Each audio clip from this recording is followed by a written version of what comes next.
Hello বন্ধুরা, আমাদের চ্যানেলে আর একটা নতুন ভিডিওয়ে তোমাদের স্বাগত জানাই। এই ভিডিওয়ে আমি তোমাদের দেখাবো কীভাবে ঢাবা স্টাইল তড়কা বানাতে হয়। চলো শুরু করা যাক।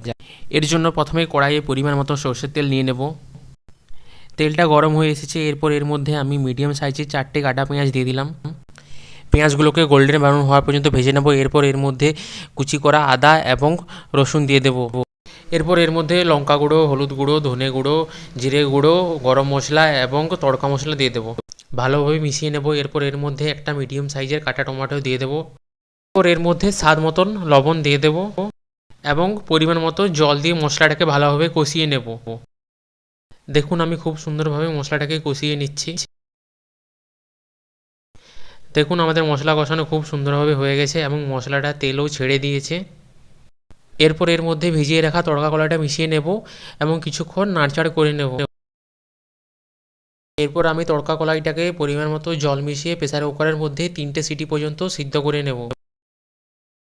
কলাই আমাদের সিদ্ধ হয়ে গেছে। এরপর আমি কড়াইয়ের মধ্যে পরিমাণ মতন সরষের তেল নিয়ে নেব এবং তেলটিকে হাই ফ্লেমে গরম করে নেব এবং তার মধ্যে একে একে পেঁয়াজ দিয়ে দেবো, রসুন দিয়ে দেবো এবং টমেটো কুচি দিয়ে দেবো। এরপর এটিকে 2 মিনিট পর্যন্ত হাই ফ্লেমে ভালোভাবে ভেজে নেব।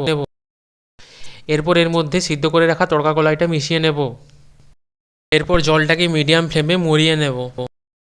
এরপর এর মধ্যে কাসুরি মেথি মিশিয়ে দেব। তড়কা রেডি হয়ে গেছে।